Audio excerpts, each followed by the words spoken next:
3, 2. Oh, never mind. We're live. It's already You tried the 3, 2, 1, but it was already done. It was already live. So that wasn't hey a there, hi countdown there, or hello there anything. out there in spray wash land.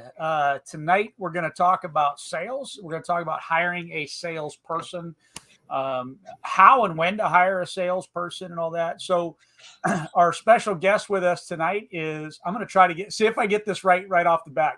I am going to get it right. He's right there. There you go. Trevor Shamblin. Trevor is out of, if you don't know who Trevor is out of California. Trevor also has a line of soap and sells equipment and all kinds of stuff and all that kind of fun stuff. So, Trevor, tell us a little bit about yourself before we get rolling. Let's see. I got into the industry about 8 years ago. Quit my job, took all my savings, everything, put it in my business, and we were profitable since day one. We've done pretty well since day one. I started off by myself, residential, and then got more and more into commercial and industrial. And now we're about 60-40 commercial and industrial, with residential being the 40%. But yeah, we're out in California where it's really, really tough to do business. But if you learn how to utilize all the madness out here, it actually can work to your benefit. Mm-hmm. But there is a learning process where you're going to have a lot of frustrations. Yeah. But once you get the hang of it, you're also a man of many talents. Really a pure water expert. And I mean, you're looking at some of the comments over there. Oh. We do have some awesome pictures together. But you're some of the RODI systems that you designed, and I know we sell those at Power Wash Store as well. They're really amazing systems. And you are kind of our resident designer now for pure water stuff, aren't you? Yeah, I went. I worked with Paul, owner of the Power Wash Store, for a little while. He contacted me and wanted to kind of work with me about putting some systems together, getting some pole designs done. And I flew out and was out there for like a week and designed a couple systems, and we got them ready for the huge convention. And then the poles actually just came in a few days ago. So we've got the last ditch of prototypes, and I think they're pretty much ready to go into production here pretty soon. So, but I'm pretty happy with them. And Paul got one of the samples the other day, and he really liked them. So I think they should be hitting the market here pretty soon. I did that video of that skid that I picked up yesterday, and had somebody message me who's a washer, and he was a window cleaner to start with, and he saw on the video the system that you had designed, and he was like, "Oh my God, that is so sick!" And he wanted to price out the whole skid exactly like that. We had, because he saw the benefit of having that pure water, sitting there on the side and really tucked out of the way and integrated into everything. Yeah. Mm-hmm. Then we had that one, and then we had another one, which is the high flow. It'll produce up to 10 gallons a minute of purified water. Mm-hmm. Wow. And kind of what the idea of that is for fleet washers to be able to make water on site without having to go back and forth between their shop and refill, which will increase their service area that they can service, cut down on time. And they don't have to have, a shop dedicated just to producing water, because they can produce up to 10 gallons a minute, on site mobily. The other thing, I don't know if you saw one of the videos of they were using a drone and using the pure water system to power the drone. They were washing buildings with purified water. That was a pretty cool thing to see. Well, the company that bought ours, Crystal Clean, one of their secrets, I guess can give this away, but they have literally a Connex, a half of a semi truck sized pure water machine, and they literally pull the trucks up under it, pull the chain, and dump 500 gallons per truck in the trucks in the morning, and roll out. And because whenever you're washing with the pure water, it makes all the difference in the world on stuff. And I remember whenever I bought from another company you were affiliated in, I bought that little beast, and you were telling me how good it was, and I bought that, and it changed our life as far as because we had some Tucker carts and little things that rolled around, and some 4-stage systems that could carry around, and they were always such a they worked. They did exactly what they were supposed to do. They were clunky. They fit. They were those to use. Yeah, they fit it. I mean, those systems fit a niche. Right. They have a very, they're for window cleaning, 2 stories, 3 stories at the most. They're not super efficient. They're hard to set up. You got to lug them around. It's just not efficient for what we do. Yeah. So the system like you bought is utilized to use multiple people. Like you can run 4 poles off the one that you have. And whenever that got hooked into the truck, and it was literally as easy as turning a valve and flipping a switch to have, and the hoses were already plumbed in, it made all the difference in the world to everybody as far as now, cleaning up windows, and we could even roll up, the hose at the end.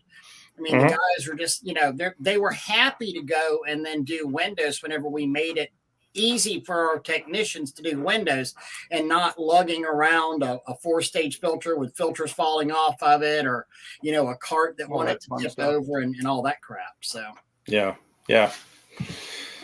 the old days of that are behind us, luckily. Yeah.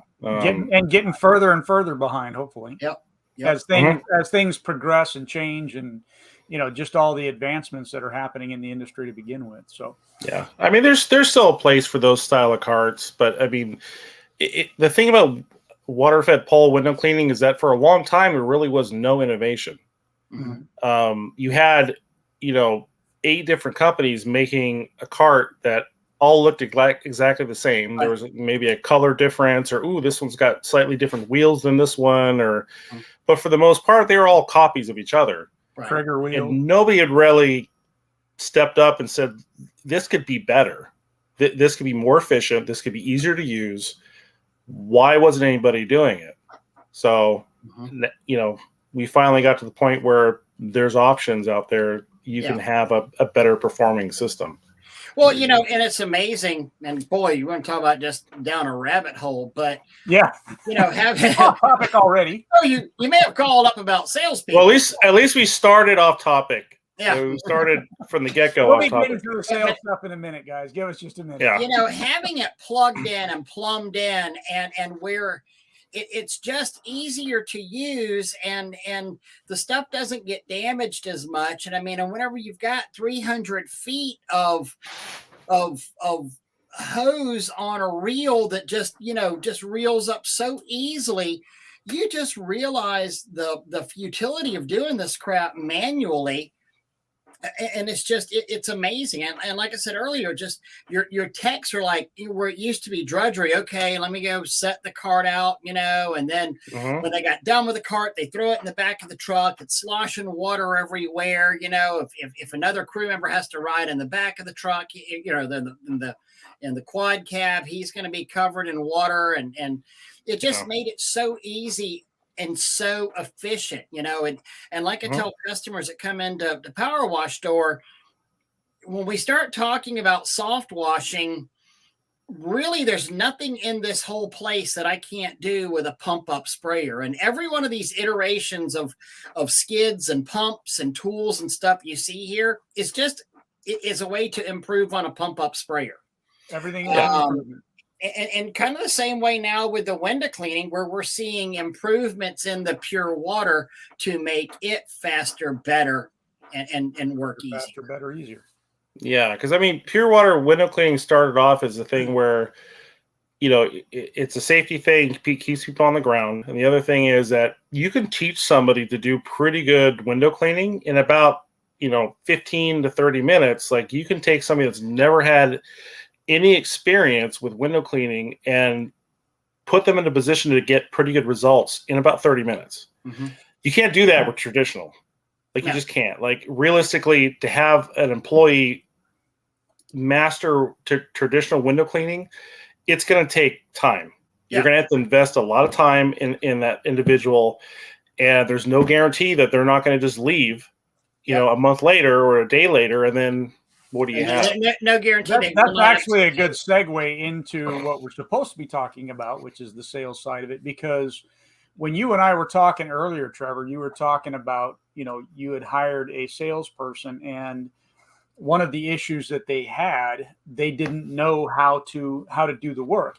Where here, like you're talking about in water-fed pole cleaning, it's pretty, I'm going to say, simplistic. And so it would be easier per se to price out than it would. So it'd be easier to hire a salesperson to do water-fed pole cleaning, where you can say, hey, basically this is it. There's not that much to it, versus hand squeegeeing and that sort of thing. So on the sales side, would you agree then that's kind of the issue that you have in hiring a salesperson for that? Yeah, I would say that's pretty true, especially when you get into commercial stuff, where like some jobs you would either have to get a lift, or maybe it was a really awkward place where you have to rappel or set up scaffolding or something. You're going to eliminate most of those situations with a water fed, unless it's positioned in just a crazy awkward spot. But usually you can find a position where you can reach it, or it's beyond the reach of a pole system.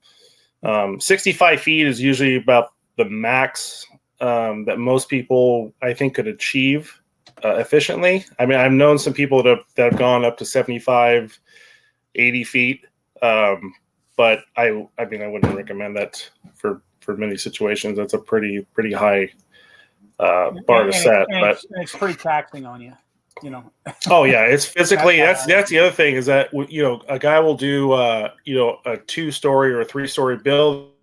Oh yeah, I hit the whole side of the building one swipe, and then they'll do they'll pick up a 5 or 6-story building, and they don't realize working a pole that high is very taxing on your body, and you're going to have to take some breaks and trying to position that pole and keep a hold of it. Like, it's some work, but it's work. But so it's going to save you a lot of money, and it's going to keep you on the ground. If we can, let's get off the water-fed pole stuff, and let's head on over to the sales stuff, and give everybody what they came here for, kind of thing. Although, here's the problem with what we do. Sometimes, we get onto a topic like this. It's a good topic. It's something great to talk about. And I mean, we could go on for hours and hours about it. I do have to add this in there, but we've actually got pictures of Daniel Howerton. He has rappelled with the water-fed pole, which is another. I thought he was joking when he put that up there. No, he's done that. Very effective.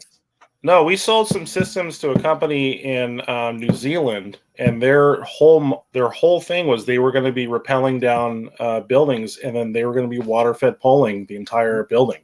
Right. So they had the systems on the roof, and they wanted to use water-fed pole to clean the windows, because they were having such a hard time trying to find skilled window cleaners that would stick around.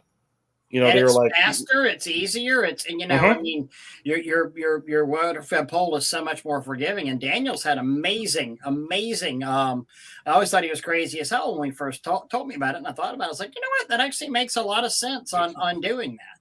All right, so we'll take Mitch and we'll segue in here. So, how do I hire a sales guy and get him to stick around? Pay structure, tips or tricks for her/him. So this is kind of the reason that I asked Trevor to come on tonight. So Trevor has hired, you said, I think 3 salespeople. I've tried, 3 salespeople. They didn't work out. What's that? Yeah, I tried 3 salespeople. They didn't work out. And they didn't work out. So I kind of wanted to go down that rabbit hole a little bit as to the structure that you went into for hiring them, and then the problems that you had, and some of the because when we were talking, you brought up some interesting points and things that I think in our industry we need to talk about when we're looking at hiring salespeople. So let's start off with this, Trevor. At what point did you decide that you should hire a salesperson? It was a couple years ago. when I was contemplating getting off the truck and doing sales, but I didn't feel comfortable enough being off the truck. So I thought it'd be easier for me to have a salesperson so I could stay on the truck. Mm-hmm. Looking back, it wasn't a great, for a long-term business plan, it's not smart. At the time, because I really wanted to have control over what was happening on the truck, made me feel like it was a good idea when really it wasn't. So I you should realize have been. it's better that you be off the truck and actually outrunning sales at that point. Yeah, if you're in the spot where like you need one salesperson in order to, keep a truck or two or three running, then you being the salesperson is probably the better idea. Right. And then at some point you're going to have to step back from sales, or at least add on somebody else to do sales, because you're not going to be able to do it all on your own. It's just not going to happen. So let's start with this question. So, and first of all, I want to throw out there again, y'all hit the like buttons and all that kind of stuff, and please share this out, help us out a little bit there. But for me, the question is, at what point do we hire at what dollar point do you hire a salesperson? At what truck point do you hire a sales? These are the questions that we're always asking ourselves. And for me, I preferred to, like you did, step off the truck. You started off hiring somebody while you're on the truck. I preferred to go ahead and let me step off the truck, and I'll do all the sales and hire somebody to run the truck for me. So for me, when do you hire a salesperson? I think, and Ray, I'd love to get your input on this as well. But for me, I think when you hire a salesperson is 100% up to what your business plan and what your business goal is, because you can start off with one truck and have a salesperson selling for that truck if you don't know how to sell. Mm-hmm. Or you can, you can get your truck running, and then hire somebody to replace you, and then you go off and do sales, and then you bring on another truck and you're doing sales. I can go out and I can accomplish the goal of selling for, basically 3 to 4 trucks, but I'm going crazy at that point. That's where I felt like, okay, I really need somebody else, because I'm going crazy here trying to sell for 3 and 4 trucks. Mm-hmm. Yeah. For me, when I first figured out that I needed to hire a salesperson was when I was on the truck and doing sales, and I wasn't able to. I was booking stuff like crazy, but I wasn't able to keep the truck working 5 days a week and do sales. So like we were working like 3 days a week, and then I was doing sales for 2 days, or 4 on one. Or with the busy season was crazy, I'd be working 5, and then on the weekends I was out doing estimates, and I was like, this just can't continue. Right. That's why many of us have the peaks and valleys and valleys like that. Oh yeah. Sell. Now I go and do the work, so my sales drop off. Now I'm out of work, so I sell. Then I do the work and it drops off. Yeah, and it makes everything super inconsistent. And if you're trying to keep employees happy, like most employees want to work consistently. They want a consistent paycheck. They want between 38 to 40 hours a week every week, or they want more. But if you're doing sales that way, their checks are going to be all over the place. They're not going to be happy. So you're going to be putting a lot of time and energy into training these people. Yep. They're going to be upset. They're going to leave you. And you're either going to lose them entirely, or you're going to lose them and they're going to take what you've taught them, and then they're going to become your competition down the street. That's so, you never want, people. And I've heard this from several different employees, and you would think, oh man, they're loving the overtime. And sometimes they do love the overtime, but what they don't like is when they're then at 20 hours a week, right, and then 60, 65 hours the next week on there, because the 20 hours has really kicked their ass on the paycheck. Because, you're talking about guys that are living on budgets and not necessarily entrepreneurs like we are. And so whenever you really did, and so we're of the mindset of, but look how much overtime you made this week. But we don't sit there and think that these are also guys that might be very budgeting to the last $10 they have of this week, $150 is going to go towards rent. $35 is going towards cable, $70 is going towards food. And whenever we upset those apple carts with them, all the overtime in the world doesn't necessarily help. So I want to go back to the comments real quick, and I want to address two of them. First, I want to start here where Michael J had said, as soon as I can, I want to be a full-time salesperson or a salesman. However, a real seasoned trained salesman is invaluable. This is one of the areas where I think that when Trevor and I were talking, I thought was a very valid point to this. So, Trevor, you hired somebody that was very seasoned, and what was his comments shortly after hiring on? His comments after we went out on a couple estimates and he watched what I was doing and listened to me speak with the customers and answer questions and explain the process and all these things that are really super important in closing sales. Like, you can go out there and have the best pricing in the world, the fanciest shirts and all that other crap. But if you can't explain the service to the customer, like why they need it and make them understand it and be comfortable with it, you're not going to be able to make sales. You're just not. Or you're going to be outsold by the guy that can do that. Yeah. So if you have a salesperson that's doing sales for you and you have a customer that's like, how often do I need to have my roof done? And they just stare at them with a blank stare because they have no idea. Or they ask, what's on my roof? Oh, well, that's gross stuff. Okay, well, what is it? Why is it on there? Like, your salesperson needs to know what you're cleaning, why you're cleaning it, why you don't want to do, like, you don't want to pressure wash the roof. And they have to know more than just, you shouldn't pressure wash a roof. Okay, well, why? Oh, well, because my boss told me we're not supposed to. And what's the data on that? I don't know. Yeah, they need to understand what they're talking about.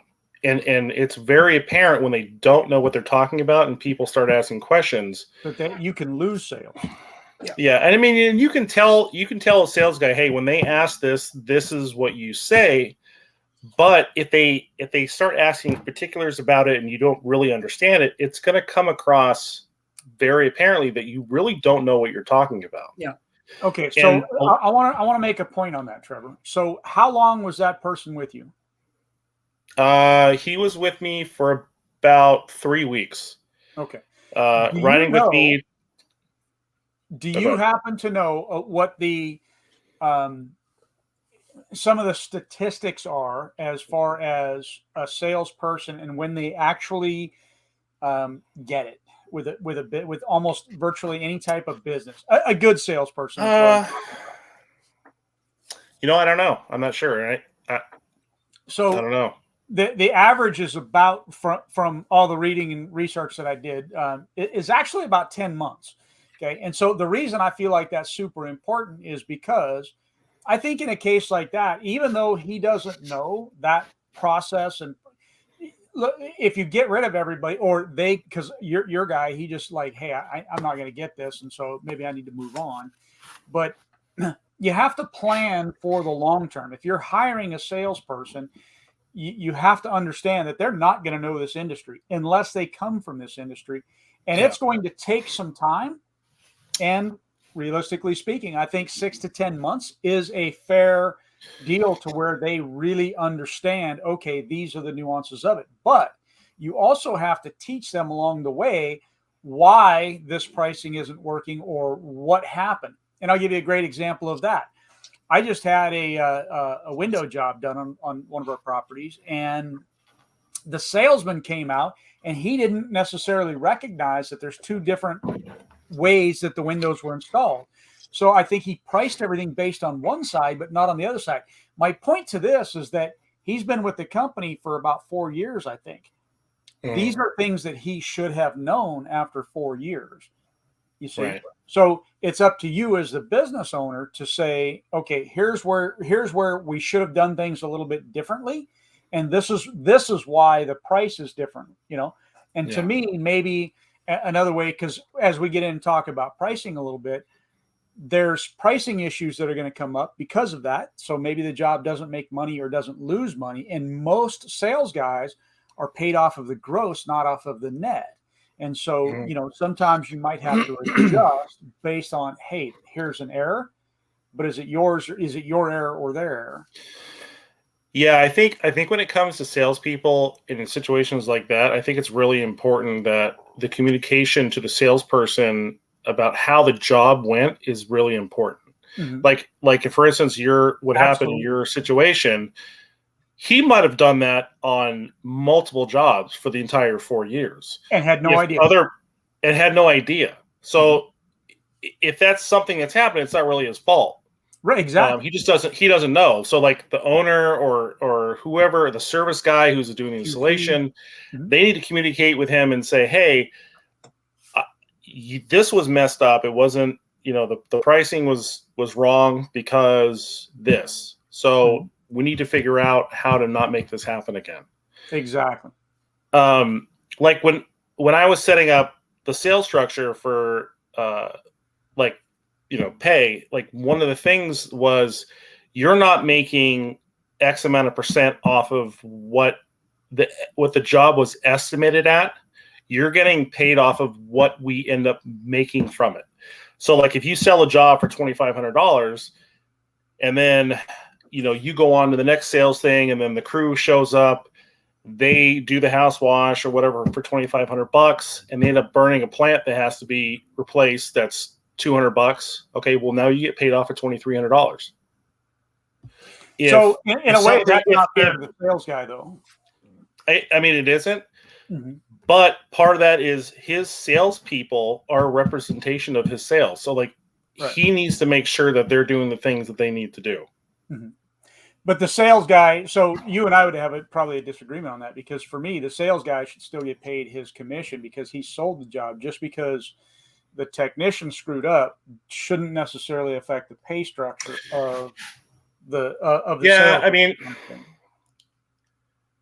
possibly, or if there's something else where the customer isn't happy and the salesman just kind of drops the ball and doesn't take care of it, and then you end up having to discount it in order to make them happy. Yes. Like there needs to be accountability for the salesperson after the sale is made. Absolutely. And I know that like we just want to make that sale and then look on to the next opportunity and then put 100% into that. And I think a lot of us fall into that where we're just putting 100% into the next hurdle and the next hurdle and the next hurdle. And we never look back to see if, hey, did we handle that correctly? Exactly. Or do we need to reevaluate what we have done to make, the future better? So let me. I've been guilty of that myself. Oh, right. Many times. It's taken me a long time to figure out, like, I need to start looking at, in the past and figuring out, did I do that correctly? Did I leave money on the table? Did I put myself in a position to not, excel where I should have? So let me take this back, because I think this is a good segue into a little bit of paying your sales guy and all that, and talking. So I want to go back to another comment, which was, sorry, Ray, I'm no, you're good. You're good. Here. This one here, where it's Facebook user, not sure who that is. Might be Chad. Chad, if you're making comments, buddy, we're not seeing it, just so you know. He says, I feel I'm giving my sales guy too good of a deal. How do I bring it down without losing him? So first of all, on that, going into the pricing of or what you're paying your sales guy, right? You feel like you're paying him too much. You kind of got to look at that, because are you? If your sales guy should be making really good money, honestly, everybody should be making good money. But I've seen this too many times in the past where they say, man, commercial versus residential, we're going to pay you, 10% on residential and 5% on commercial, because commercial is at a higher dollar point. Well, why would you limit if whoever this is, if you're making money off of this guy's sales, are you paying him too much? No. You need to increase your production staff to be able to keep up with this person's sales. So if they're doing a good job at sales, why punish them for that unless you're not making money off of that? If you're not making money because of how he's selling, that's a whole different issue and a whole different thing that we need to talk about, right? Yeah. I think if you talk to any seasoned salesperson that's been in the game long enough, and you ask them, like, what's the most frustrating part about sales when they're working for a company, is that they are the opposite of rewarded when they do well. They're like, oh, you make 10% on sales. Oh, up until this amount. Oh, and then we back you down to 9%. And then you hit this next year, we back you down to 8%. And eventually you're working for 5% because you've done so well. Mm-hmm. It just, to me, it sounds crazy. Like if you have one salesman that's doing $1 million for you a year, why would you want to slow him down? No, yeah. Just so you can save yourself a couple bucks. You should have plateaus on there, and it's like, okay, if you go from, you're up to 10% up to $1 million, and we're going to bump you up retroactively to 12% over $1 million. I mean, it is really how that should be on that, not the other way around. I mean, that's absolutely insane. And let me toss in, a couple of things. I've got a very good friend here in Florida, and I think in retrospect, I had said 20 in our pregame, but he was telling me a while back that I think it was 15%, but he was giving her 15% on everything. And then he realized that he was really overpaying that. But what he did, instead of backing it back, he also realized she was really good at taking these customers from the cradle to the grave. That's something else that's real important we need to focus on here too, with the salesperson, with the opportunity owner, and let's call it that. But so he took and instead of just paying her a 15% commission, he wound up making her a selling office manager in that respect. And it was cradle to grave of your ownership opportunity of this. So it wasn't like, okay, you go out and sell a job and we pay you this and you don't worry about it anymore. You had to see that all the way through to getting, paid on those jobs on there. Mm-hmm. I think there's, and so that made it worth the 15% at that point, to where it wasn't just, here's a lead, I've sold it, go wash it and give me a check. That got too expensive for 15%. I think most of the large company that bought my company, those salespeople, they're opportunity owners themselves. The project and that same number where we're talking about, that around the 10% number, tends to be true with a lot of the larger companies in there. And it's good money for guys whenever they're paying anywhere between 8 to 12% on that. And these people are, each salesperson is out there doing over $1 million in sales a year. I mean, it's good money for it, but it's not just the selling. It is we're either giving you leads to close, or you may be having to generate your own leads. And that should affect the amount that they make. Yep. And that can be too. Correct. But you've also, it's not just selling, it's you're checking on the service. You're doing the follow-up. You're doing all the little pieces that make the job complete on there. Yeah. Like, so you could do something. When you're talking about, percentages. So let's have that discussion where, what should the percent be when you're hiring a salesperson? And, like, we're talking about numbers in the million range, right?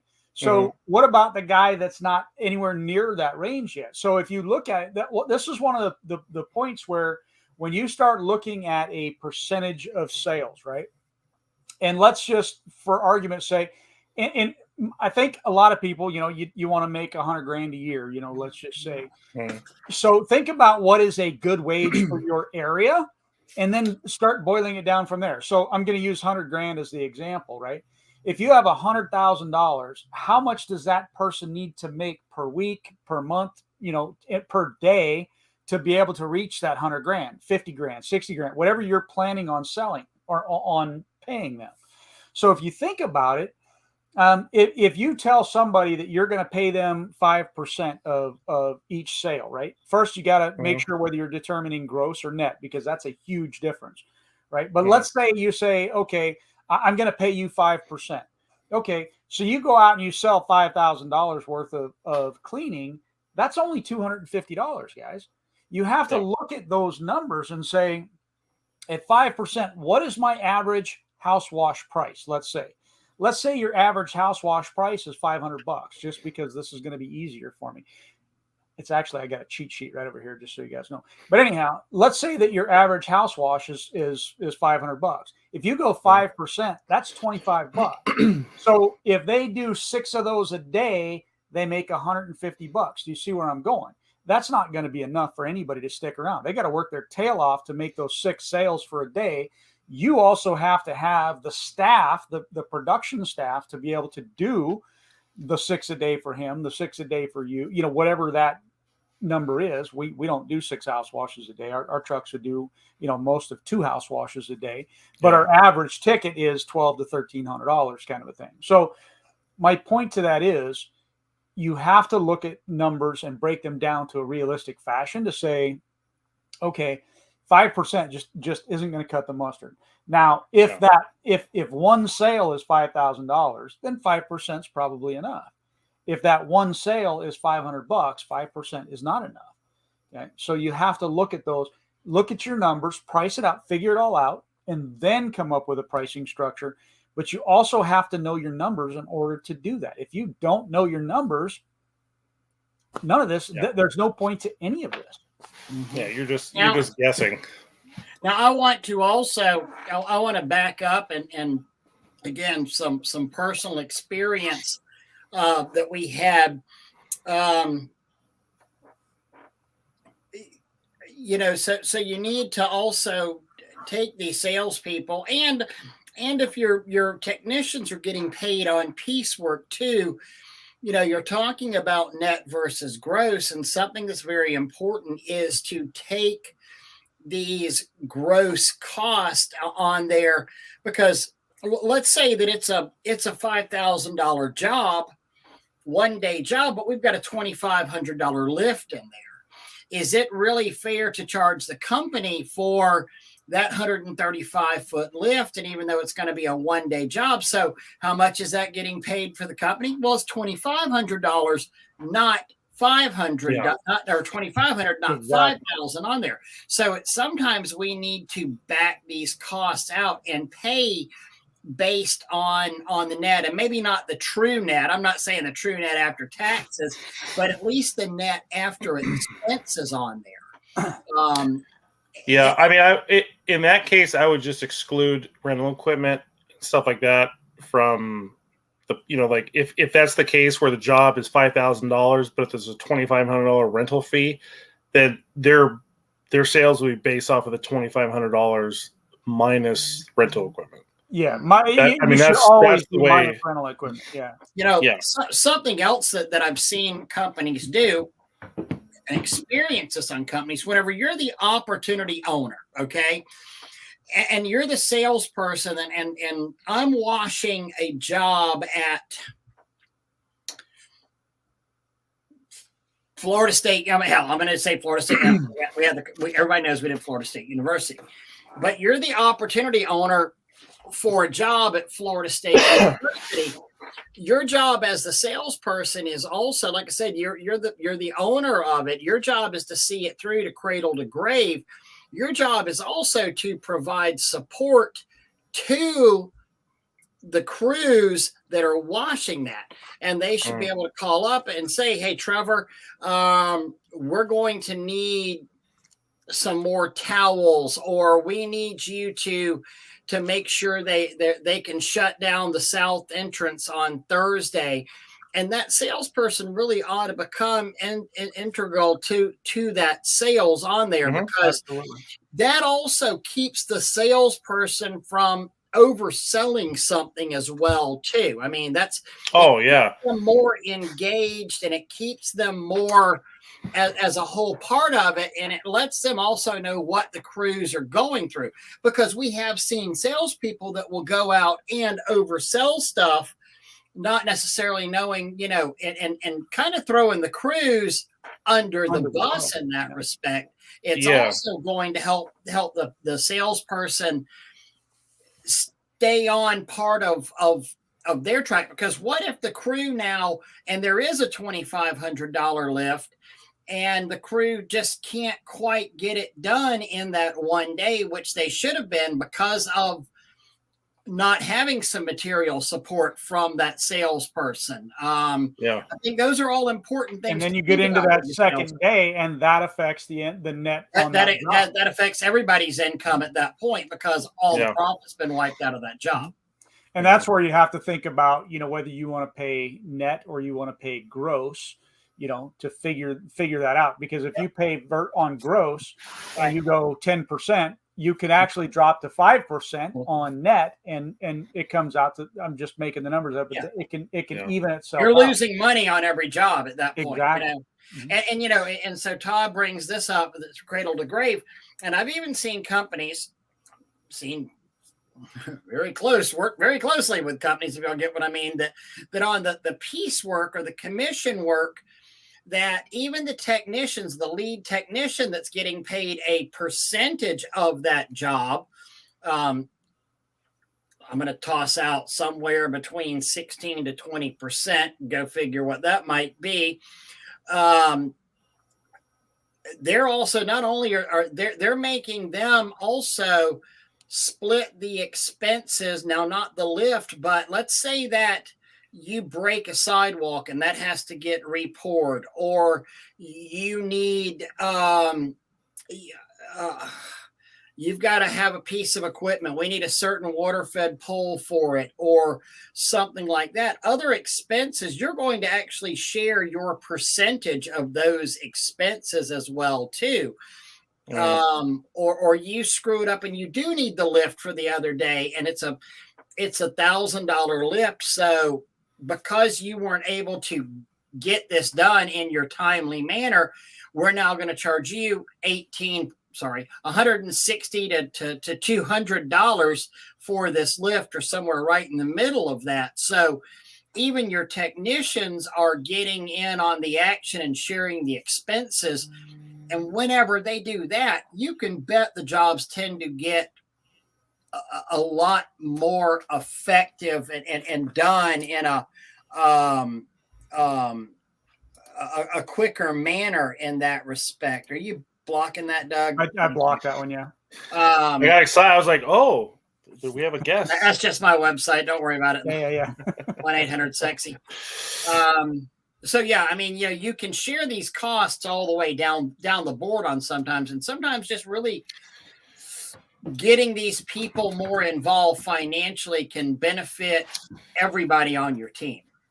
Yeah, the only thing that's kind of deterred me from doing piecework or percentage is that I've always felt that it kind of motivates people to cut corners and not take the attention to detail that a good worker that makes hourly would do. Like when we do a project like residential, like I have my guys go around and they do a walkthrough on every job with the customer if they're available.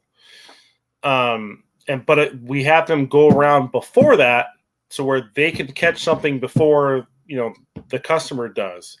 And I feel like if you did piecework, a lot of that stuff would end up going missing, because I think in their mind they look at that as free work. Right. Like they're doing things that they wouldn't have to do if nobody noticed that, they're going to get away with it and they're going to save 45 minutes or if we buzz through this job, and get it done 2 hours early, it's like, oh, we get paid for, 2 hours less. But we're working 2 hours less, but we're getting paid the full amount. I just feel like that kind of promotes that kind of corner cutting. Mm-hmm. Well, and I don't disagree with you. That's where it takes a lot of trust on with everybody. Yeah. That's also where it's important to have that salesperson back and engaged at every step of the job. So the salesperson is now going in there and helping to be part of the quality control, because let's face it, the salesperson is not going to get paid until they sign off on the job as well. So when we say the cradle to the grave, the salesperson has to go in and do that.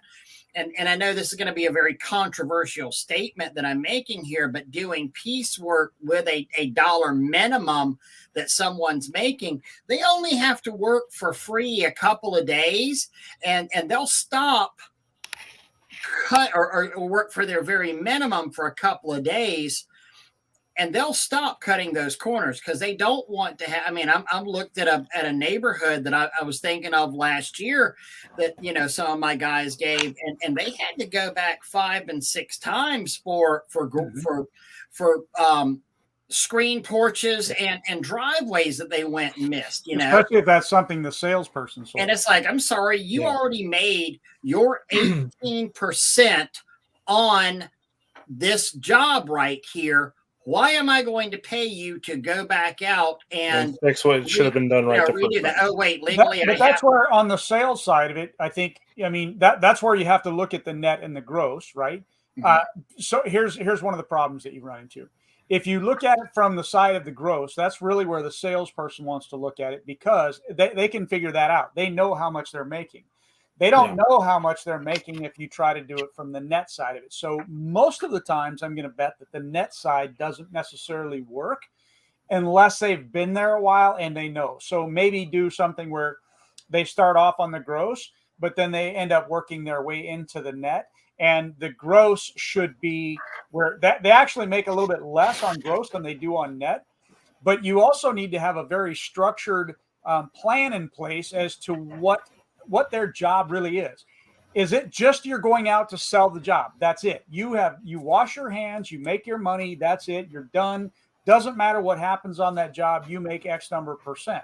Or is it a cradle to grave? It is your job from cradle to grave when that job is done. And that should pay a higher % than something that is just, hey, a sell it and go, right? So a sell it and go, I can see the 5% mark, right?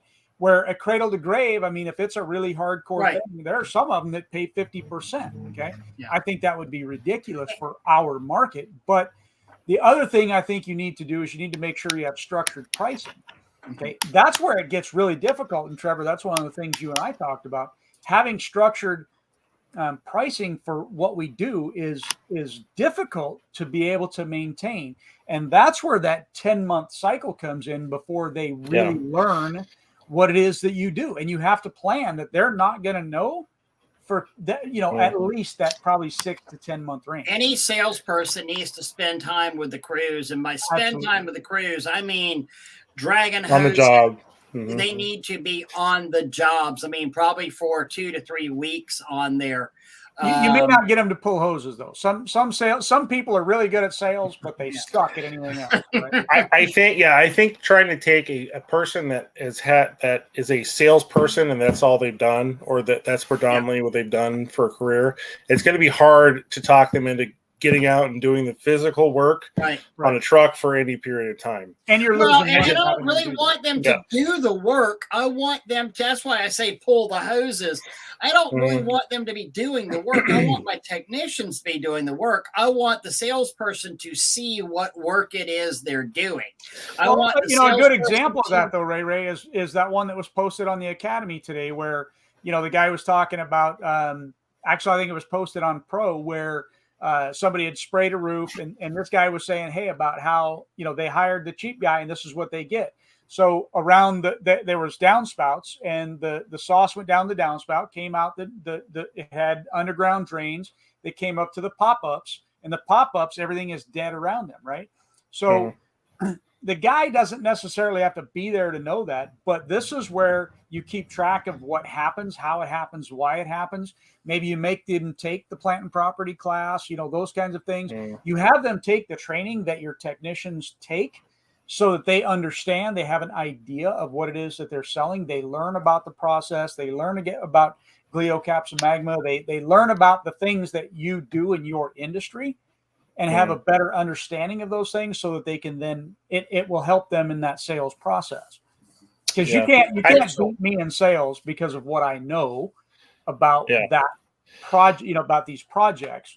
So you have to find a way to make them fit into both fields, if you would. Mitchell has a great comment here about the commission to the leads, but they're also held accountable for stuff. They're responsible for photos documenting the entire property before and after the jobs. And I want to bounce back to this one. So how much can one salesperson realistically sell in a 95% residential business model, in your opinions?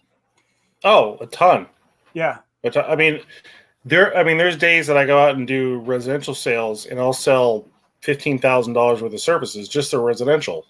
So that's you. I know, but I mean that shows what somebody can do when they have the knowledge, they have the drive, and the potential is there. Isn't necessarily going to have the knowledge that you have. So I don't want to cut you off there, Trevor, but okay, I'm going to say what you're going to say, Trevor. If you take and you say 65% of whatever your number is, so now go for it. Okay, so that would be like 10 grand. Right. I sell $1,000 a day. Now, it's true. Like I can do that. Now, I would never expect some guy that I hire that was selling, cable, 6 months ago, that's going to be able to do those numbers. In that instance, I really feel like one of the best fits for having a salesperson is taking somebody that has worked for you on the truck, that has done the work, and turning them into a salesperson. I think that having that knowledge is more valuable than somebody that has experience with sales. Like you can teach, I think, most relatively intelligent people how to do sales.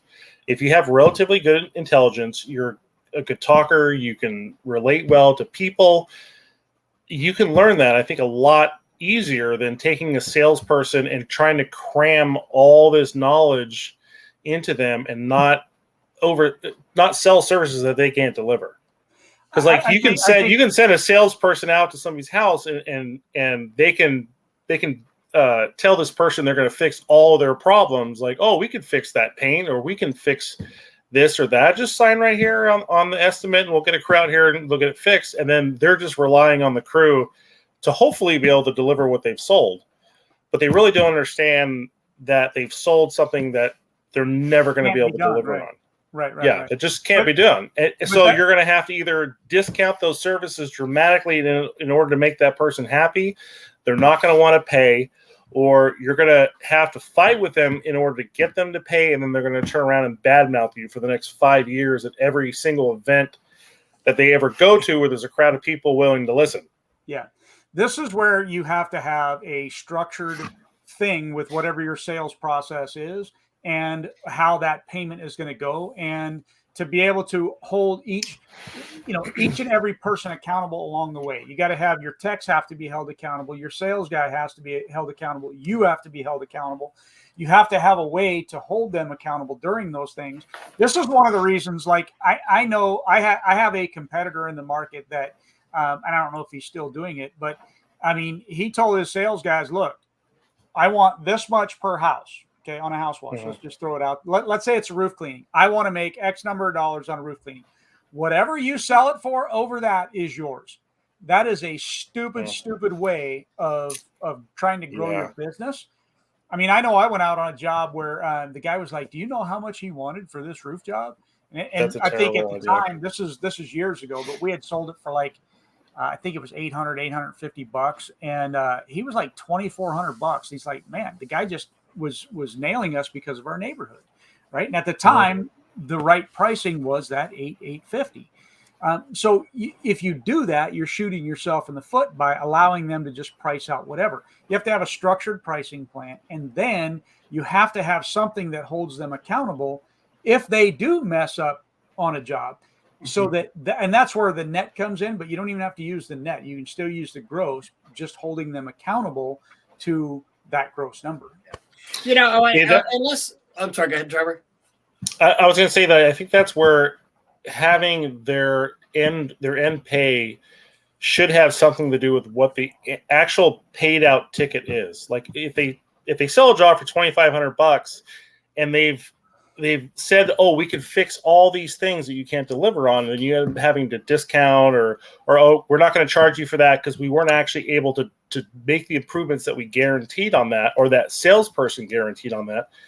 Their pay should be reflected on what you actually made from the job. And I think that adds accountability to one, for them to communicate with their crew to make sure that things are delivered in the way that they've been promised. I think that's gonna end up making everybody more money in the long run, because there needs to be accountability. Yeah, people are notorious for over promising because they're trying to make that sale. Now, I want to go back to, I want to answer Chet's question here, and let's use, I don't think he would mind us talking about him. I don't mean we're not doing anything negative, but Pat Clark, Pat, let's look at Pat. Pat's pretty well documented his life online, and he was typically $1.3 million or so, and Pat rock flyered like crazy, and he did, that $1.3 million, and I think he had 3 salespeople on there for him. And he was mainly residential. He had some commercial on there, but he had, a few large apartment complexes. But let's say of that, $1.3 million business on there, he had, $1 million of it was residential on there. And that was 3 salespeople that were generating, probably $1 million in between, with rock flyers and the people, and what would happen is the office would literally, give them, hey, you had a call come in, go close this sale, because Pat would show those. I don't know if you remember that, but he had the clip rods that had everybody's appointments on there, and he would make the appointments for the salespeople, on a triplicate form.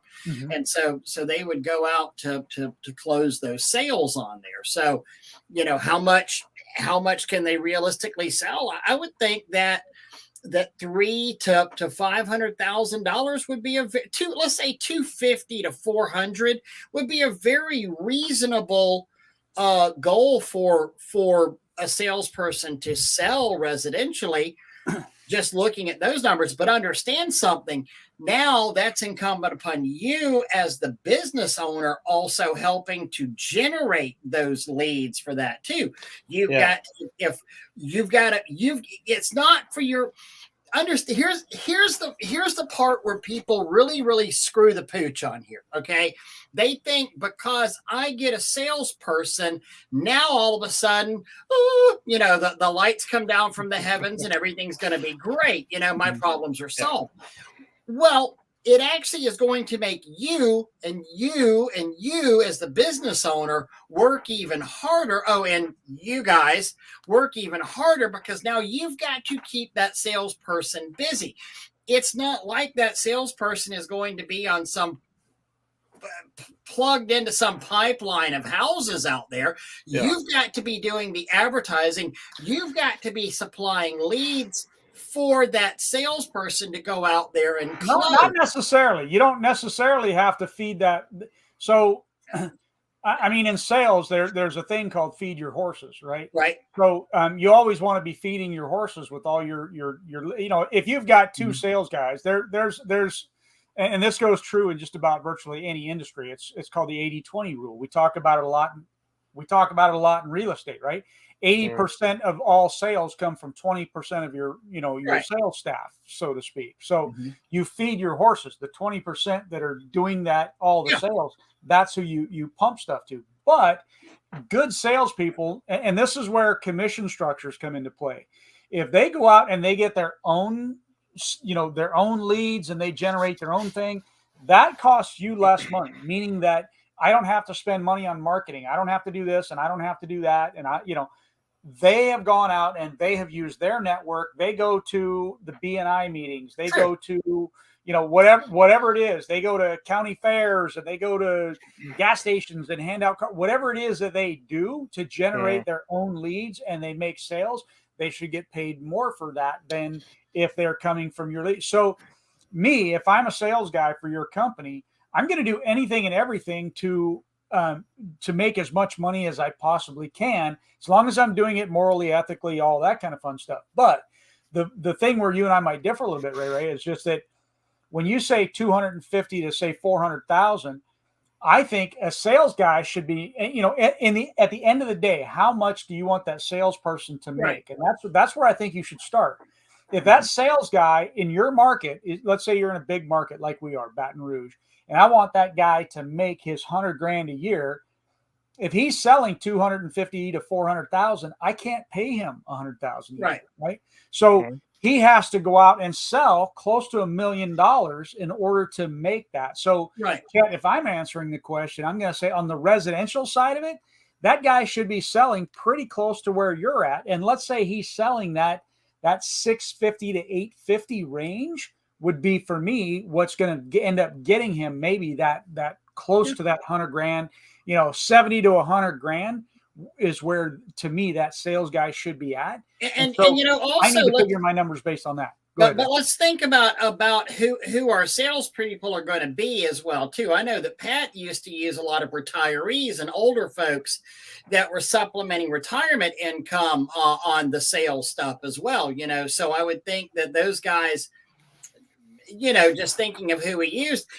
I know a window cleaner that comes in here who works for Fish. He's a retired firefighter. He's got a pension, moved down here for the family. He wants to be off at like 2 to 3 o'clock each day. And he could go and open a window cleaning company, and he's probably doing $20, $30 an hour with Fish as an independent contractor for them, and he's quite happy. But to me, that would be your perfect salesperson right there, is somebody that's a little bit older, that is retired, that wants an extra oomph and bump on there.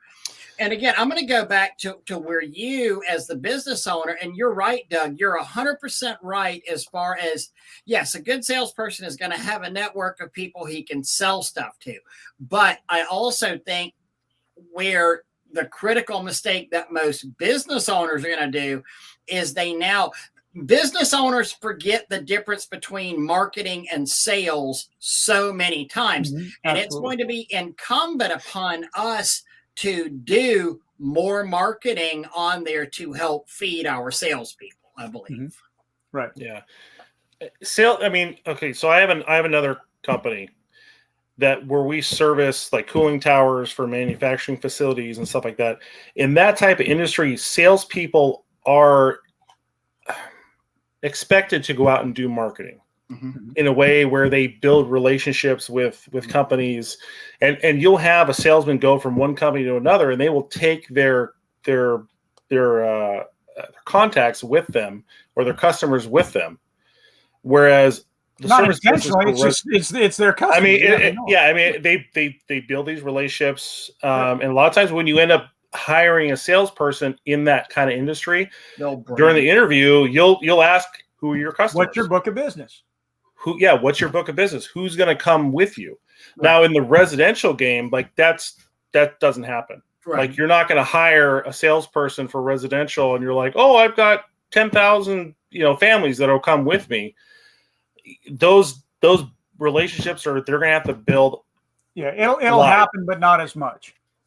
And Joe, to answer your question, for the cradle to the grave, the salesperson's not out there on the job necessarily with them, but the salesperson is going to act in one scenario. I'm not saying this has to be, but definitely in the commercial it's going to be. But I think even on the residential, I think the salesperson winds up being the quality control manager, is that as far too, to make sure that the crews have done everything correctly, and it doesn't really get signed off on, nor does anybody get paid, especially the salesperson, until the salesperson goes and signs off on the job that's been done. And a lot of times on a cradle to grave type scenario, the salesperson is actually the one that collects the check. They either do it at the beginning when the job is sold, or they go back and they collect the check when the job is done, and they make sure that the job is done to the satisfaction of the customer, and that follow-ups are done to make sure that the customer is happy and satisfied. They don't necessarily go out on the job, but on a lot of times cradle to grave type situation, the salesperson is showing up either before, during, or after that job is in progress, right? So if that job is happening on Monday and it's supposed to start at 2, the sales guy might show up in the morning. He might show up at 2. He might show up at 4, whatever. But at some point in time, he's going to show up to that job. That doesn't always happen with cradle to graves, but when we're saying cradle to grave, they're basically holding the customer's hand, from the initial marketing through the sales process, not necessarily being on the job, but making sure the job went correctly, making sure the customer is satisfied. They're going to make sure that they're getting referrals from the customer, that they're going to get a review from the customer, all those things that generate more sales and referrals down the line. Yeah.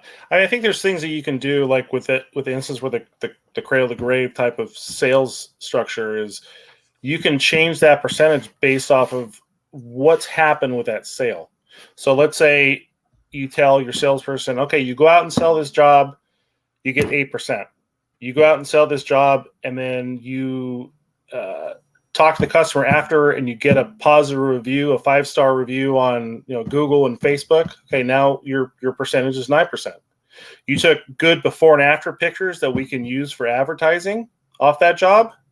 That 9% is now 10%. Mm-hmm. So you could reward follow-ups and the structure, all the things that you're wanting them to do that a lot of times, and let's be real, like a lot of those things just get overlooked because we're trying to hit that next sales and then the next sales and the next sales. So all those little fine points that really at the end of the day, we really need in order to keep sales flowing and keep, referrals coming in.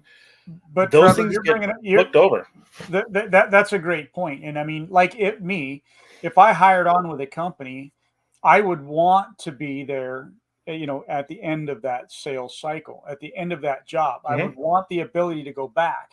And there's a reason for me going back. That reason for me going back is now I get to make sure that customer is happy by having that one-on-one and building that relationship with them.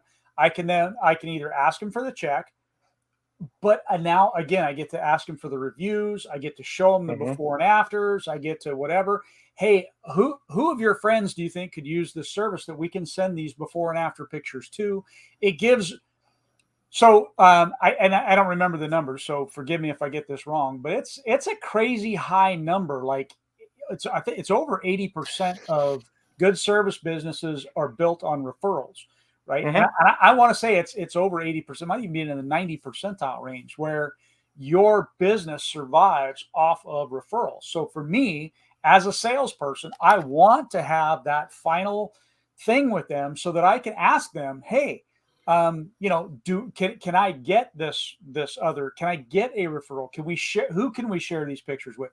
A good salesperson is going to know those things and is going to want to do the final points. And by what Trevor's saying, having that structured point where they can follow it along the whole way and say, okay, I get an extra 1% for this, 1% for that, 1% for this. I could end up making 12, 15, 20, whatever your percentage ends up being. That's bingo. That's gold. And I don't know how many times I've showed up to a customer's house, the day after or 2 days after we did a job. And I'm talking with them, and they're like, "Oh, hey, my neighbor next door came over and said he wants an estimate. Oh, he's home right now."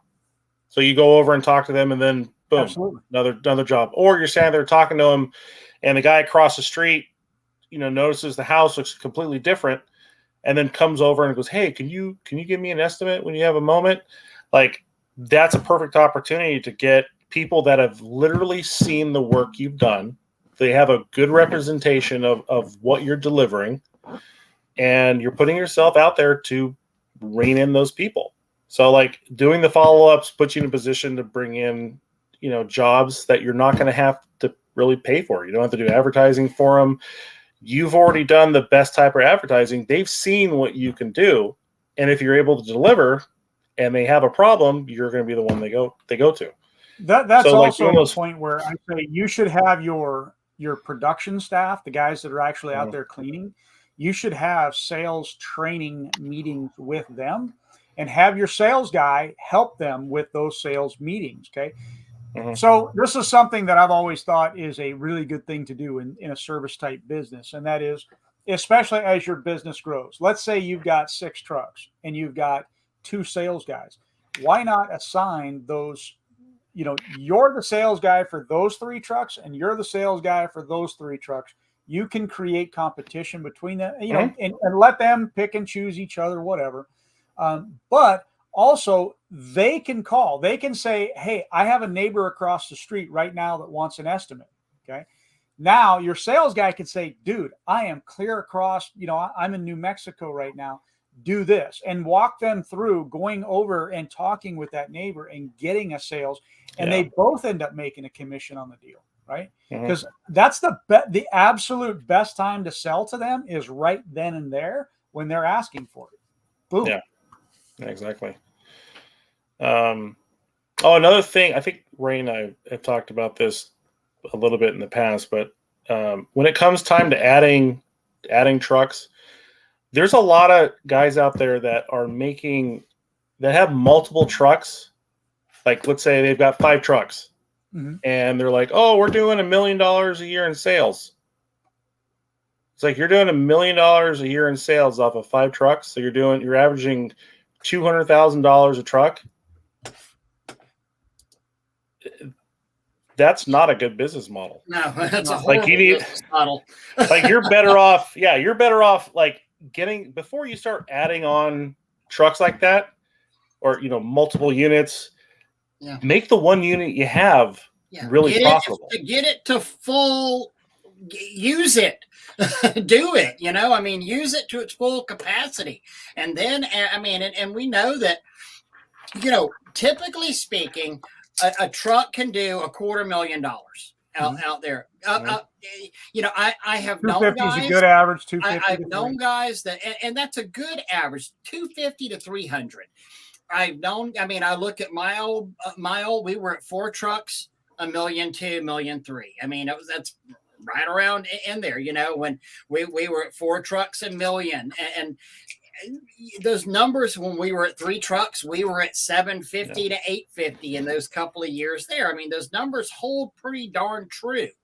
So 5 trucks doing $1 million or what is it for the one guy, 2 trailers and a truck, and he's doing 500,000 last year. It's like, dude, you are so underutilizing your staff and your thing, because you should be almost doing that, with 1.5 out there. Not and the market in different markets are different. Like I made an example of 5 trucks, $1 million. Now there's a lot of markets out there where you're doing well. Yeah. If you're in a competitive market, the cost of living is lower. In my market, you're going to go out of business. But and let's also, but and I know there's also guys who are probably going to go, well, my truck does 400,000 in. Again, it's an industry average. I talked to a guy at PWNA and he was at like 417 on one truck. Now he also did a lot of paver sealing and roof sealing as well. So the cost of his business was a lot more, because whenever we're getting into that paver sealing and we're paying, $250 for a 5-gallon, and they're using that. Yeah, the costs are a lot more on there. They're making more, but they're spending more as well. Hey, I want to bring up a point too. As we're talking about all this, because we're not going to get into everything that we could get into, obviously, but one of the points that I do want to make is that when you make that decision and you move towards hiring a salesperson, one of the most important things you can do is make sure that they have your phone, and that all calls that they make in and out are from your phone. You buy a phone that you give to them, and it is very clear that they use that phone and that phone only. They are to use that their phone doesn't even exist during the time when they're working, because they are using your phone for every incoming and every outgoing call. That is a company phone. We were talking about a few minutes ago, Trevor, where a salesperson comes in, they have their own book of business, right? Yeah. However, you need to get that book of business coming to you. And if they're there for 6 months or 6 years, doesn't necessarily matter. If they're using their phone when they go, guess where all your contacts went? With them and their phone. Oh, yeah. Do not do that to yourself. 100%. Yeah. I heard somebody, I had an argument with him once about, man, that phone's I got to pay $500 for the phone. Then I got to pay an extra $40 a month for the service when, I just work a deal out with them where I just give them an extra $10 a month for their service. Like, if you're running a business and you're freaked out over $40 a month, there's something wrong. Yeah. Yeah. You're focusing on the wrong things. Yeah. Like, yeah. Absolutely. No, I would totally agree with that. That all sales needs to go through a company phone and not their personal phone. Right. Mm-hmm. Boy, I got a ton of stuff we could still touch on, but we are an hour and 15 into it already, and man, I feel like I don't even think I've touched my list, which is a good thing. But I mean, well, I'm good to go if you guys want to keep going. I'm cool. I mean, I'm in California time, so it's 6:15 here. So I got all the time in the world. So is it dark yet? Ray's the one on the late time. What? Ray's what? Ray's the one on the late time. Yeah. So is it dark yet? Yeah, no, it's dark. It's dark. It was storming earlier. We got some rain, thunder, and lightning, but it calmed down a little bit now. So, but yeah, it's now dark. So Todd is saying, I don't know if you've clicked on this one yet. I have one rig, $500,000 in sales this year so far, and my guys stay busy. Yes. We'll be adding another rig in the spring and hopefully double the sales. And Todd, you're up in the north as well, right? No, Todd's in Columbus, Georgia. Or but he gets snow. No. I mean, that's central Georgia. They ain't gonna. I mean, they may. It's a rarity there. Now they'll get some nasty. They'll get some cold enough to not. I thought Todd was up a little bit higher, and he was. Yeah, Todd Wiskowski. No. Well. Now I would say to Todd, before you start adding trucks, you need to have a realistic expectation of what you want your future to look like business-wise. Because Ray and I had this conversation a few times where people feel, I think people feel like, oh, if I put on 2 trucks, I'm going to make so much more money, or 3 trucks, I'm going to make so much more money. That's not always necessarily true. Right. If somebody can make a lot of money with 1 truck, with really good accounts, with a dialed in sales system, good employees. They can make more money than a guy that's technically, grossing $1 million a year with 4 or 5 trucks, because his expenses are that much more and the stress on his life is that much more. He's having to worry about payroll. He's having to worry about workman's comp. He's having to worry about insurance. He's having to worry about a lot of things. That's going to put a lot of stress on you. So in some instances, like if you don't want that, hone that 1 truck. Like make that a super efficient 1 truck, and you can make a lot of money. And he's at 500,000 on 1. I mean, he has. Yeah. That's very close to what we do per truck. Like that's a good amount of money on 1 truck. You add on 2 trucks and 3 trucks, your stress level is going to go up. You don't.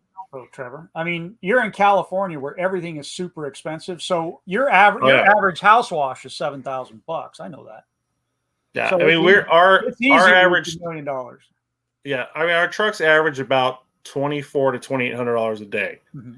So that's about what they do a day. That's the average. Yeah, and as we're having these discussions, just like we always say, you have to look at the area that you're in, because our average was generally right around that $1,200. I don't know what it is now, but it was right, because I guarantee it's higher now, but was right around that $1,200 range, right?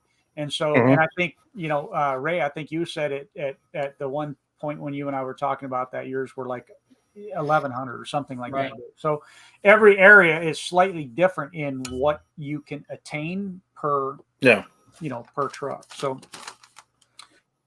so again, we already talked about defining responsibilities. I think that's a huge point. You need to make sure you do that. We talked about how long it takes them to become productive. So quotas, sometimes people say, well, should I set a quota for my salesperson? And my response to that is yes. What say you, Ray Ray?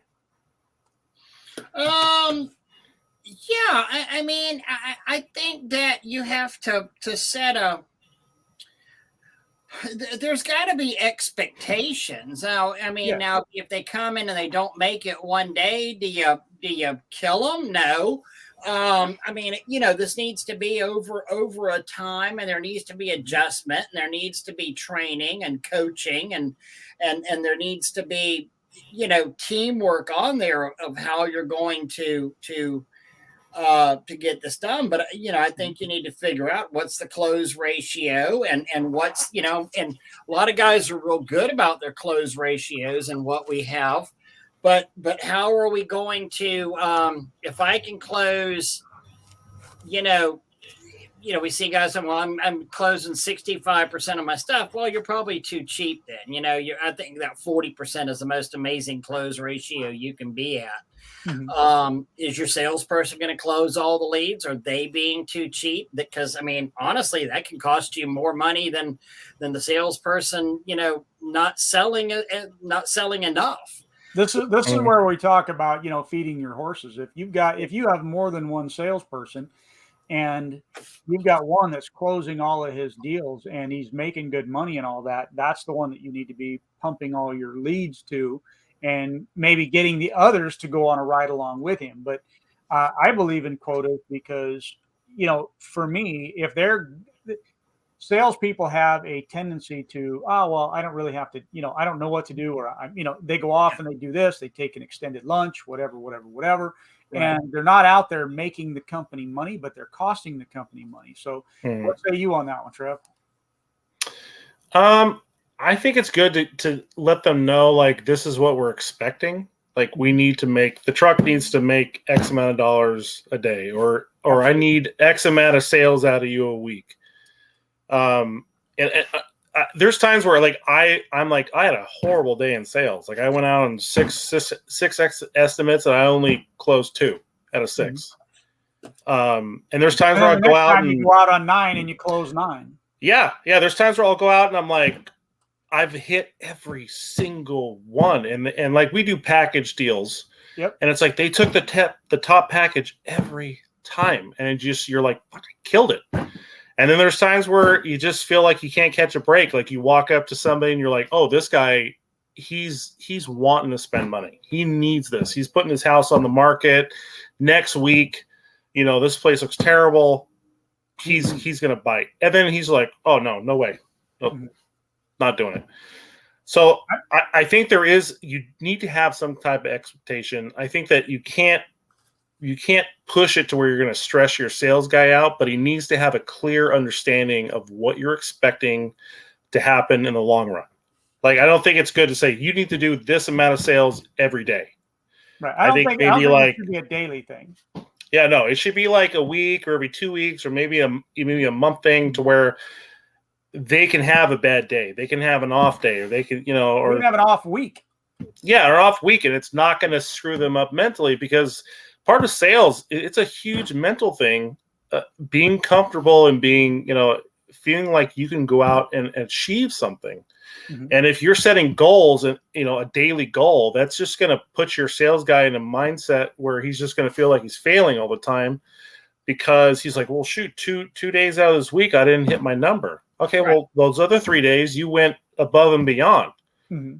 Like, don't set yourself up to mentally knock yourself down like that. So, and going along that line, because sales is an up and down cycle for the most part. When you start somebody out, you have to have a set number. Okay. So in other words, let me go this way, which I think is pretty common. Say, I'm going to guarantee you X number of dollars, a week for the next 3 months.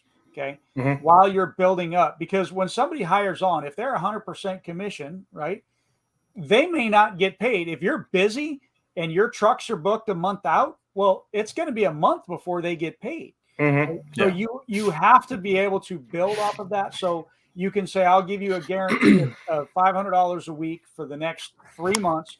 And then after that, but every single thing will go against the draw of your commissions. You could do that. Okay. Allowing them to draw on their commissions. But another thing I'll encourage you to do is once they do actually move into that commission space where they're really only commissions, is to have a set amount. Let's say, just for argument's sake, that they're making 13% off of gross. Okay. But 1% of that 13% goes into a side kitty every single sale, right? And that side kitty, until that side kitty gets up to $5,000, and I'm just making up numbers. But the reason that you do that is so that when they do have that down week or that down month, they can pull money. They can then pull off of that $5,000 that's sitting there waiting for them, and then start losing that 1% again to fill that $5,000 coffer back up. 5,000 is just a number. Whether you make it 1,000 or you make it 10,000. That's a good idea. No, that's a good idea because it keeps your salesperson from stressing out and maybe making mistakes because they find themselves in a desperate position where they're like, hey, I've got my mortgage due and I haven't done very well this week. And then they start making mistakes or they start pushing a customer too hard to the point where they've made them feel uncomfortable and then they just shut down. They're losing. So I think they're uncomfortable. Yeah. So I think that's a good idea to have something like that set aside for a peace of mind for the salesperson so they don't feel like their world's going to fall apart if they have, consistently a crappy week or, something. They have something that they've actually, and it's something they've actually built up. Like you haven't just given them free money. Like this is money that they've earned. Yeah. It's also their vacation money. Just so back 20 years ago when I was 30 years ago when I was a mortgage loan officer, we had a draw against the commission is what you could have whenever you had stuff in the pipeline or in the works. You could draw, you were going to get $1,500 every 2 weeks, whether you needed it or not, as a draw against your commissions, because a lot of times our stuff wouldn't close till the end of the month. So you'd have and then there would be a 2-week hold off after your closings. Your loans were funded, you got paid. So then at the end of the month, that $1,500 check was coming in, real handy on there, or, the draw against the commission that you were getting. Out there, which was nice. I'll also encourage you, if you're going to hire a salesperson, right, and you bring him in, you set him down. It's Trevor is coming to work for my company. When I bring Trevor in to do the interview with him, so this is where, to me, the paradigm kind of shifts a little bit. If I'm hiring you for a technician role, I'm interviewing you. Okay. If I'm hiring you for a sales role, I'm going to tell you to interview me. The reason I'm going to do that is because I want to see how comfortable you are, how people-y you are, right? Because a good salesperson is going to take that and he's going to run. Okay, well, hey, Mr. Doug, how long have you been in business? And what have you been doing? And how many trucks do you have? And how much money do you make? And blah, blah, blah, blah, blah, blah, blah. And they're going to lead that off. If they can do that, they've been in sales for a good while, and they know about the sales process. Doesn't mean they all have to do that, but you're right. Keep that in mind when you're looking to hire a salesperson. Let them kind of drive the interview. And also, if you have one salesperson and you're looking to hire a second salesperson, do that with having an open dialogue with the current salesperson, because you have different types of salespeople. And what I mean is, you might get one person that really just likes to make phone calls. That's what they want to do. But the other person likes going to meet people. Allow them, if they want, to work together, and allow this guy to set the sales and this guy to run them. I don't care who does what, as long as I'm getting my sales goals met. Right? And you might have a company to where you have enough, enough call-ins and then internet sales and inquiries on your website that you can have an inside and an outside salesperson out there. let's also talk about what are we going to require this salesperson to drive and to wear. I think that's important on there. Absolutely. And, I know that that Charlie, he's got a great sales vehicle. A sedan with that's logoed up, just perfect. Fully wrapped. I think this is where having a sales vehicle for your company becomes very important on there. My opinion only, but I think, he's going to be in a polo. He's going to look Company a certain shirt, way. I think company hat if he wears a hat. Yeah, there's too many people who hire their friend as a salesperson, and the friend has a loud jacked up truck, or let's face it, there's a lot of kids getting this business, and I don't mean to be insulting. I mean, dear Lord, we can call Wesley Bloom a kid. He's young compared to all of us, and he's a rock star, an absolute rock star out there. But there's a lot of 21, 25-year-olds that I see that are kind of rednecky, and oh yeah, man, this is gonna be killer, and we're gonna make all kind of money, and hey man, you want to come to work for me? And the guy tries driving a truck, with straight pipes and a Carolina squat, and shows up, to the person's house with a T-shirt on that says "Give me head till I'm dead," kind of thing. And it's like you have to make your salesperson also look the part, and part of that is upon you as a.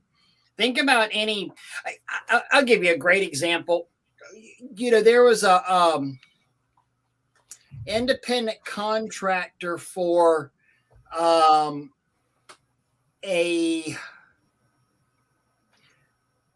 internet company, I don't want to say in the name, who looked, and he came knocking on the door, and it was somebody that we wanted to go with and move away from Comcast, and he looked so bedraggled and pathetic, even though this is something we couldn't wait for them to come to us and give them our money and get away from Comcast.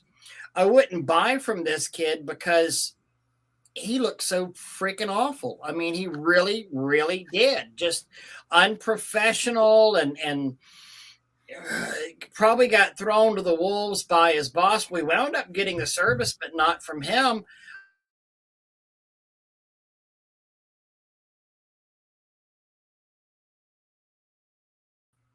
Or you lost me.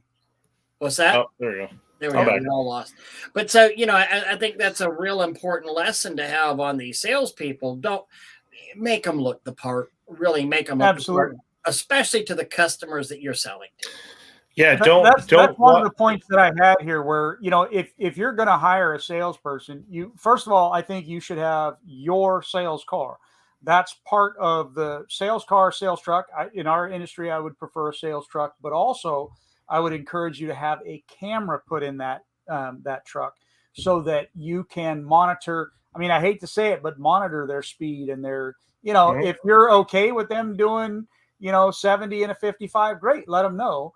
If you're not, great, let them know. It's your company, your rules, kind of a thing. But it's not about them nowadays, by the way. It is about you, your company, and your safety, because there are too many people out there right now that pull in front of people, hit their brakes, let you slam into them, and claim, I've been hurt.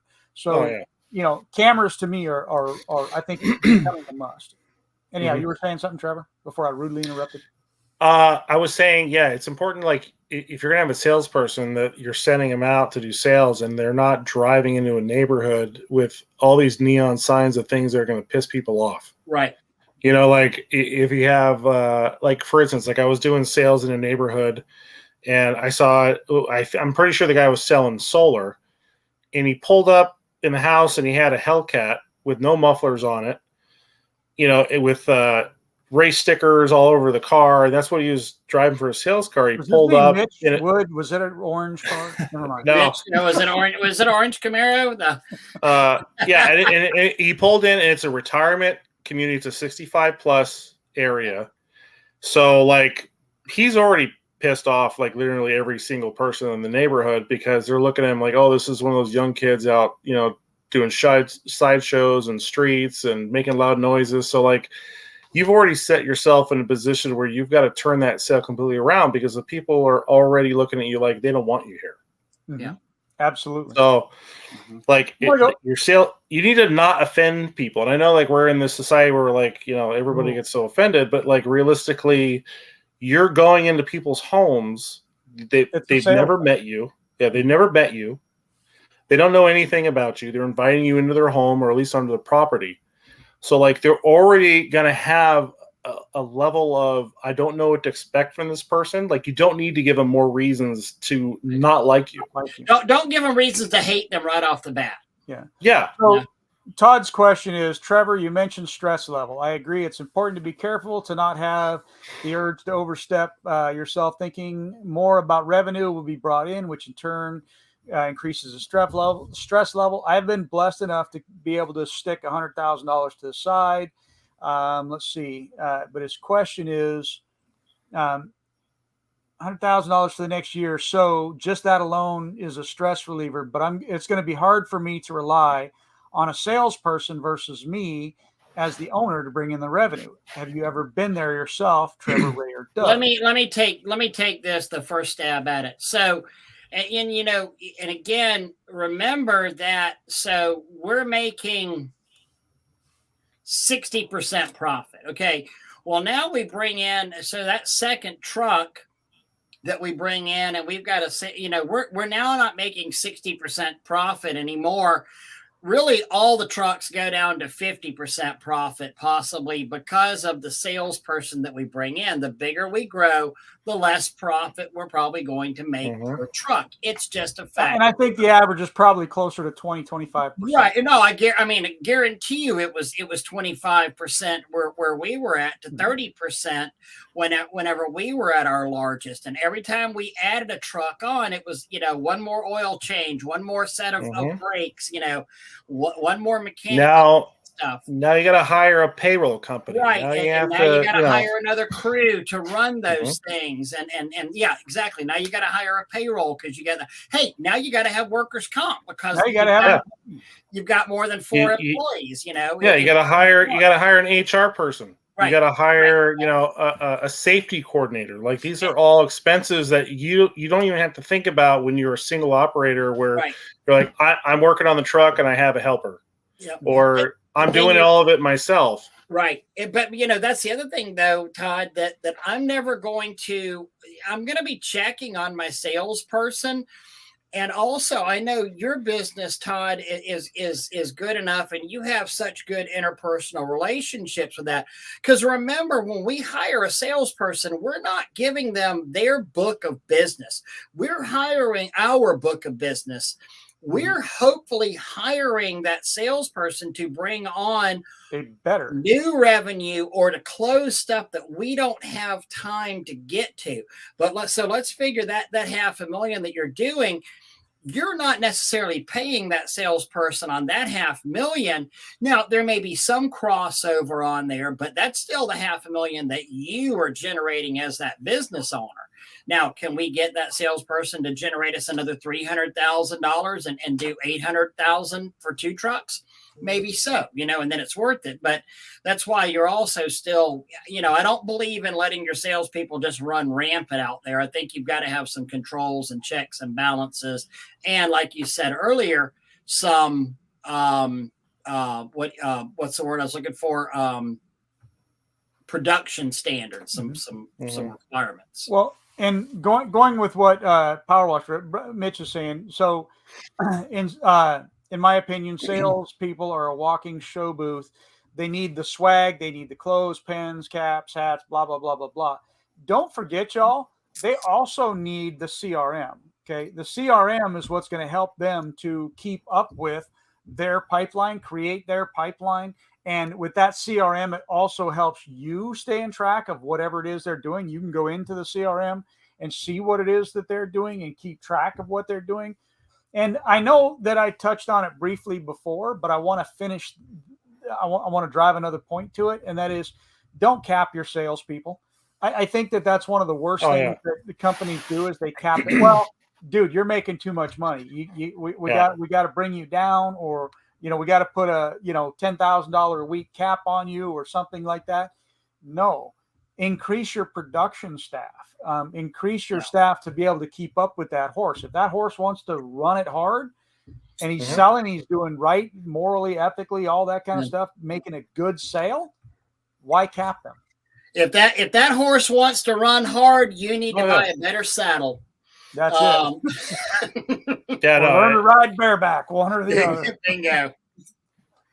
Yeah, because there's also a thing about with the CRM, making sure that your salesperson knows the difference between persistence and annoyance. Okay, when you get to a certain, you want your sales people to be persistent, to be following up, to be building those relationships, but you don't want them to start annoying the customers. They need to learn that skill if they don't already have it. Yeah. To the part where he asked about hard for me to rely.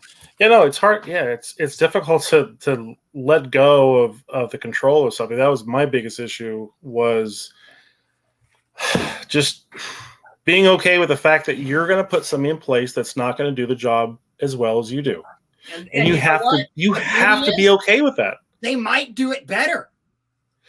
It's possible. I mean, it's not. Well, it depends on the person, like you as an individual. If you're, and there's guys out there that I've met at conventions where they're like, I'm really good at the work. I know the technical side. Like I can go out there and I'm a rock star on site. I know what I'm talking about, but I can't sell for the life of me. And there's a lot of people like that, and it's fine. Okay, like you're gonna find somebody that's better than you in sales, hopefully, if you're terrible at it. Yeah. Well, I mean, just like us as business owners, I mean, guys that are the guys that are on every job, if you have technicians working for you, but I talk to guys all the time. Well, I can't give up control. I can't give up control. So are you saying you're the best guy in the world to push that surface cleaner around? Exactly. You're probably not, but again, I'm never going to be judgy about that, because that's this industry right here. I mean, you can be successful however you want to be in this industry. You can be successful with one truck as a single owner operator. You can be successful as a 5 truck guy. I mean, you can do it however you want to.